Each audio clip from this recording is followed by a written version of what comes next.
여러분, 요즘 금값 왜 이렇게 무섭게 오르는지 아세요? 오늘은 바로 그 이야기. 달러는 왜 흔들리고 금은 왜 오를까에 대해서 한번 제대로 파헤쳐 보겠습니다. 이게 그냥, 금은 원래 안전자산이니까 하고 넘어갈 얘기가 아니에요. 지금 이 상황은요, 훨씬 더 근본적인 뭔가를 가리키고 있거든요. 지금 금이 오르는 건 사람들이 그냥 반짝반짝에는 금속이 좋아서가 아니에요.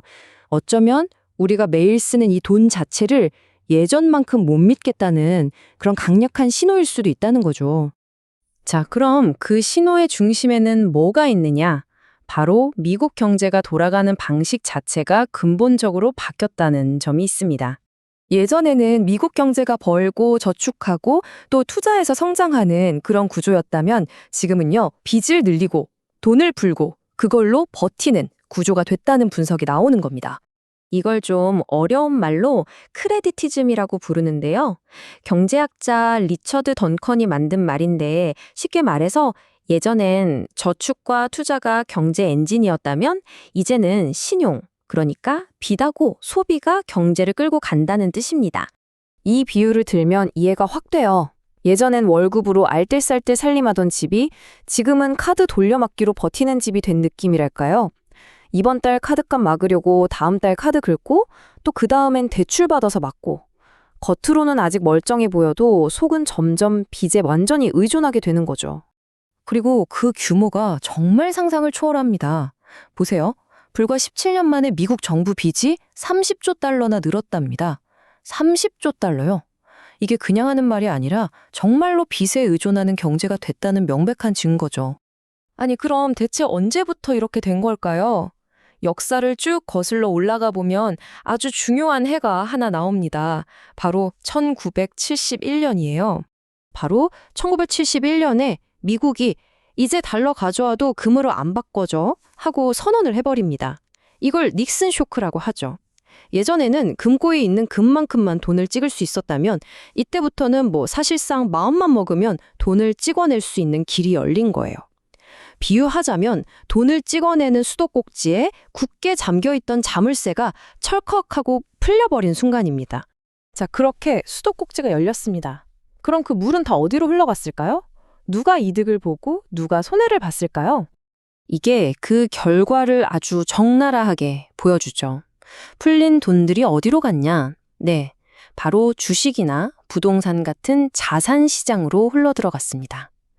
자산 가격은 정말 하늘 높은 줄 모르고 치솟는데 정작 우리 월급 오르는 속도는 어때요? 그 속도를 전혀 따라가지 못하는 거죠. 그러니까 이미 집이나 주식을 갖고 있던 사람들은 가만히 앉아서 자산이 불어나는 걸 경험한 거예요. 하지만 월급 하나만 바라보고 사는 사람들은 어떨까요? 월급 오르는 것보다 물가 오르는 게 훨씬 빠르니까 살림살이가 점점 더 팍팍해지는 그런 구조가 굳어진 겁니다. 이거 미국만의 얘기가 아니죠. 우리도 피부로 느끼잖아요. 치킨값, 계란값, 월세, 보험료, 애 키우는 비용. 정말 내 월급 빼고 다 오른다는 말이 괜히 나온 게 아니에요. 그러니까 이런 생각이 드는 거죠. 아니, 뉴스 보면 경제가 좋아졌다는데 왜 나는 더 힘들지? 바로 이겁니다. 내가 가진 자산이 오르는 속도랑 내 노동의 가치, 즉 월급이 오르는 속도 사이에 격차가 너무 커져버렸기 때문이에요. 자, 바로 이런 불안감 속에서 사람들이 다시 찾기 시작하는 게 있습니다. 바로 금이죠. 왜 이럴 때 사람들은 금을 찾는 걸까요? 핵심은 아주 간단해요. 돈은요, 그냥 버튼 누르면 찍어낼 수 있어요. 하지만 금은요, 누가 버튼 누른다고 갑자기 막 생겨나는 게 아니잖아요. 양이 딱 정해져 있죠. 이건 마치 태풍 오기 전에 비상식량 챙겨두는 거랑 똑같아요. 우리 왜 큰일 날까봐 라면, 생수, 배터리 미리 사두잖아요.